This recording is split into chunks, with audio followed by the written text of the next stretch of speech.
A partir de uma ordem. Eu recebi uma ordem da Canção Nova que era para escrever. Tentei enganá-los de todos os jeitos, mas não consegui. Tive que me render à obediência.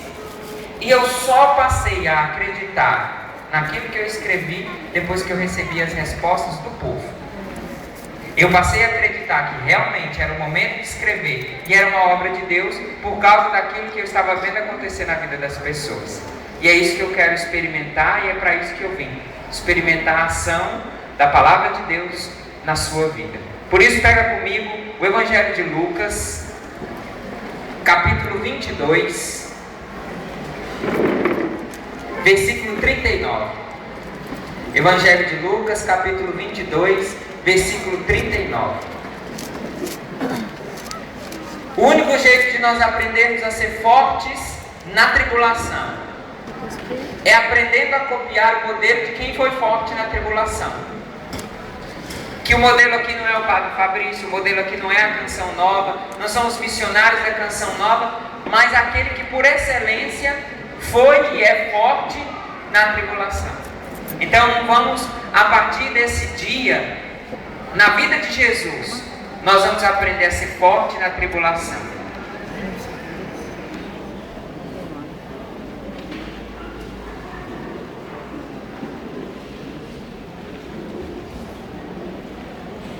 Pegou aí o Evangelho? Antes de nós proclamarmos o Evangelho, eu queria ajudar você a lembrar de um dia especial na sua vida. Aquele dia, aquela noite, aquela tarde, onde todas as vezes que alguém fala de problema e tribulação, você lembra daquele dia. Aquele dia que na sua vida não foi igual a todos os dias. Foi o dia que você recebeu aquela notícia do falecimento de alguém. Foi aquele dia que seu esposo te disse alguma coisa, seu esposo, seu filho. Sabe aquele dia que a gente fala, que a gente gostaria de olhar para a nossa história e falar assim, queria que aquele dia nunca tivesse acontecido? Pode ter sido de dia, de tarde, de noite, não importa a hora. A sensação que nós experimentamos é que aquele dia não devia ter existido. E é sobre esse dia que nós vamos falar. Sobre esse dia que aconteceu também na vida de Jesus.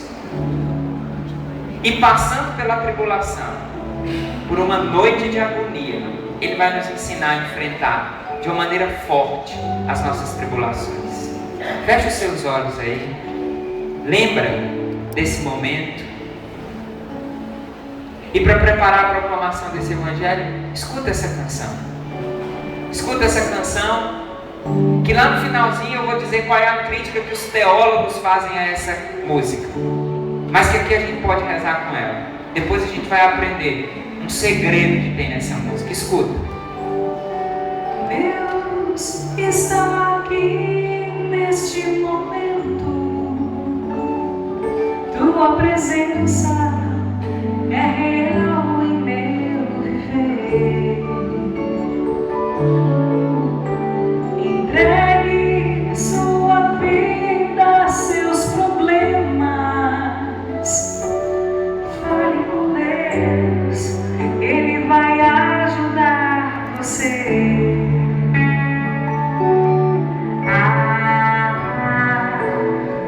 Deus te trouxe aqui para aliviar os teus sofrimentos.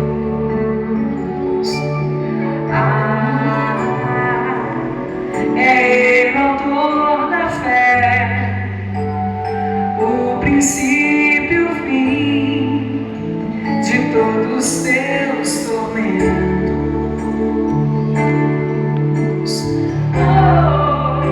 E ainda se vier noites traiçoeiras, se a cruz pesar for, Cristo estará contigo. O mundo pode até fazer você chorar,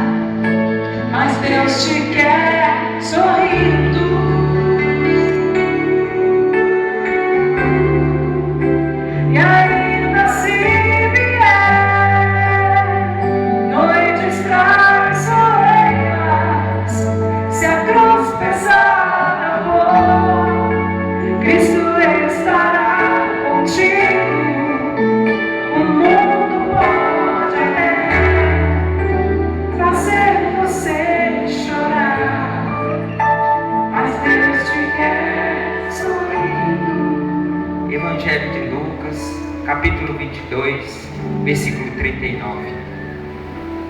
Jesus saiu e, como de costume, foi para o Monte das Oliveiras. Os discípulos o acompanharam. Chegando ao lugar, Jesus lhes disse: orai para não cairdes em tentação. Então afastou-se dali, à distância de um arremesso de pedra, e de joelhos começou a orar: Pai, se queres, afasta de mim esse cálice. Contudo, não seja feita a minha vontade, mas a tua. Versículo 43. Apareceu-lhe um anjo do céu que o fortalecia. Entrando em agonia, Jesus orava com mais insistência. Seu suor tornou-se como gotas de sangue que caíam no chão. Levantando-se da oração, Jesus foi para junto dos discípulos e encontrou-os dormindo, de tanta tristeza, e perguntou-lhes: por que estáis dormindo? Levantai-vos e orai, para não cairdes em tentação. Palavra da salvação. Glória a vós, Senhor. Essa é uma das experiências mais sofridas da vida de Jesus. Por isso é uma das partes da vida de Jesus que na arte, que nas encenações, as pessoas mais se dedicam. Quem aqui assistiu o filme do Mel Gibson? Mostra bem mais esse momento, mas não mostra aquilo que foi de verdade. Ali não é um evangelho, ali é uma arte, não é? Que tentou retratar o sofrimento de Jesus. E nós vamos entrar nessa experiência para descobrir como nós vamos enfrentar as nossas noites traiçoeiras. Como nós vamos enfrentar aquela noite da insônia, da agonia, da tristeza. Aquele dia que nós gostaríamos que não tivesse chegado na nossa vida, mas chegou. Diz assim o Evangelho: Jesus saiu e, como de costume, foi para o Monte das Oliveiras. Primeira lição para quem quer enfrentar de uma maneira forte a sua tribulação: é necessário que nós tenhamos o costume da oração. A palavra não diz assim: Jesus saiu e improvisou uma ida rapidinha lá no Monte das Oliveiras, deu uma passadinha ali, como de vez em quando os problemas apertam, a gente dá uma passadinha na igreja, uma passadinha ali na capela. A gente procura um padre para ele celebrar uma missa rapidinha, uma confissãozinha. Na hora que os nossos problemas são problemões, a gente dá uma passadinha, uma conversadinha, uma missinha, uma rezadinha. Jesus não improvisou a força na tribulação. Jesus tinha um costume.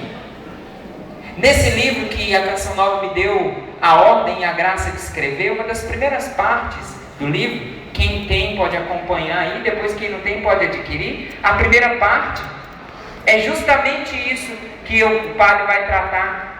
Que no momento da tribulação, nós temos uma escolha. Ou nós nos escondemos, ou nós buscamos um refúgio.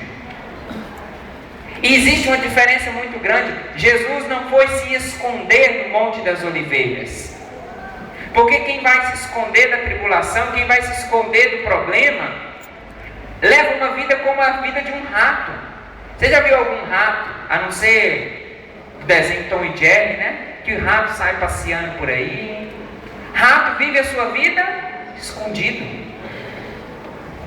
E muitos de nós, filhos de Deus, estamos vivendo vida de rato, escondidos com medo do que pode acontecer, escondidos com medo do futuro, transtornados nos nossos sentimentos, porque resolvemos diante das tribulações buscar um esconderijo.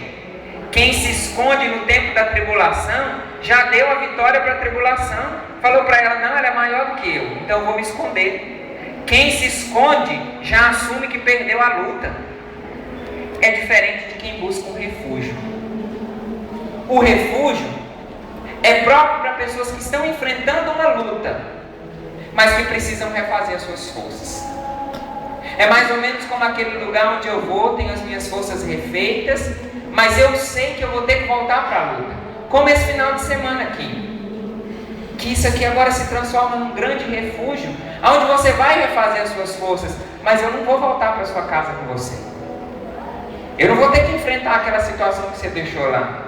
Eu não vou conseguir resolver essa situação que você está trazendo no seu coração, então não adianta se esconder. Mas hoje Deus nos convida a refazer as nossas forças para voltarmos para a nossa realidade. Jesus aqui não se comportou como um ratinho que se escondeu no Monte das Oliveiras. Jesus refez as forças dele ali no Monte das Oliveiras. E o que ele vai enfrentar depois daquilo ali? Uma das maiores tribulações na vida dele, um dos maiores sofrimentos físicos, mas também espiritual. Então, a primeira lição do Fortes na Tribulação é abandonar nossa vida de rato. Lá no 3º capítulo desse livro, eu convido a pessoa a tomar uma decisão. Quem você é? Filho de Deus ou um rato? Enquanto nós estivermos com medo da nossa tribulação, ela vai nos engolir. Vocês já viram a capa desse livro? Que eu quase apanhei por causa dele? Porque as pessoas não conseguiam entender como é que eu ia escrever um livro falando fortes na tribulação e colocar um barco de papel na capa. Falaram que ia ficar infantil, que não era compatível com o conteúdo, que não ia chamar a atenção. Tem gente que não leu o livro, mas a capa já incomodou a pessoa. Eu não queria correr o risco das pessoas não lerem o livro e não serem evangelizadas. Eu falei assim, eu preciso colocar uma capa que só a capa já incomode a pessoa. Como é que a gente se sente quando o sofrimento chega lá na nossa casa, no casamento, na nossa saúde? A gente não sente frágil como um barco de papel? Você teria coragem de entrar num barco de papel para atravessar o mar? Mas como é que a gente se sente quando a tribulação chega na nossa vida? Não vou dar conta. De novo, não. Olha o tamanho dessa onda aí. Vai me derrubar. Vai me rasgar inteiro. Então quem é esse barquinho de papel? Sou eu e você. E essa onda enorme é essa tribulação que todas as vezes que eu escondo da tribulação, a onda parece muito maior. Quanto mais eu tento fugir do problema, mais o problema me acompanha. Quem aqui nunca usou aquela infeliz oração? Quanto mais eu rezo... Olha que povo evangelizado. Qual foi o salmo da Sagrada Escritura que você encontrou essa oração? Qual foi o livro que você leu da igreja? O parágrafo do catecismo que te ensinou isso? Se você for perguntar os 10 mandamentos, o povo não sabe. Mas essa praga dessa oração aí, quanto mais eu rezo... Olha o dano de assombração aqui na minha frente. Quanto mais eu rezo, olha a assombração aqui, Senhor. Por quê? Porque nós fomos adquirindo o vício de fugir da tribulação. Nós fomos adquirindo o vício de sermos ratos. É o ratinho que fala, e quanto mais eu rezo, o gato não está aqui, ó lá, tem 2 gatos, vão me pegar. Quanto mais eu rezo para aquela mulher escandalosa que grita quando me vê passando, não está lá, ela e a amiga. 2 vão gritar. Por isso, quanto mais eu rezo, mais... Aí a gente vai vivendo essa vida de rato. Mas aqui nessa passagem, Jesus vai nos curar dessa vida de rato. De quem vive fugindo dos problemas. Não é que nós vamos bancar o masoquista e falar assim, vem problema. Quem tem problema, manda para mim. Não é isso. Nós não vamos disputar quem gosta mais de problema. Mas você convidou algum problema para ir na sua casa? Você chamou? Vem problema, eu te convido para vir na minha casa. A mãe da gente ensinou para a gente que a gente só vai onde a gente é convidado, né? Nesse livro eu falo da tribulação como a senhora tribulação que nem mãe teve. Porque se ela tivesse mãe, ela não entraria na nossa vida sem ser convidada. Eu começo falando da falta de educação da tribulação. Porque ela entra na nossa casa sem bater na porta, sem ser convidada. E quando chega de mala e cuia, não vai embora de casa. Já viu aquela tribulação, aquela experiência que a gente passa por aquela tribulação 3, 4 dias, mas parece que é uma eternidade. Diz que não acaba mais. E se a gente vigia para ela não entrar pela porta, ela dá a volta, entra pelo fundo e faz um estrago maior. Ou pula pela janela.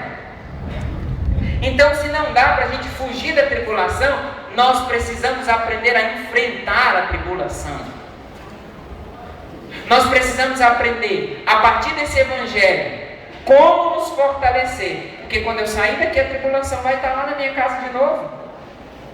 Ou então essa tribulação que está aqui dentro de mim.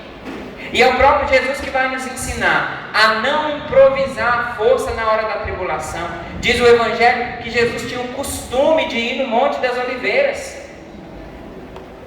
E aqui eu quero falar para vocês, quando o evangelho fala assim, os discípulos o acompanharam, aqui nesse evangelho de Lucas, não conta, mas no evangelho de Mateus, diz que os discípulos foram com ele, mas 3 discípulos ele escolheu para ficar mais perto.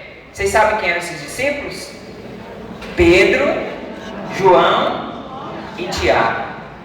Quem eram os 3 discípulos? Pedro, João. Guarda esses 3 nomes, porque na hora da missa nós vamos descobrir o mesmo Jesus que levou os 3 para a noite da agonia.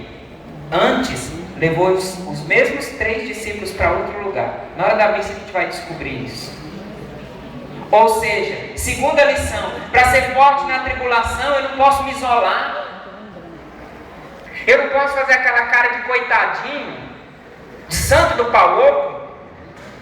Aquela cara que parece que pendura o olho. Ai, gente, tem dó de mim. Tem gente que chega pro padre e é assim: ô padre, a minha vida, padre. Quanto mais eu rezo, mais sobração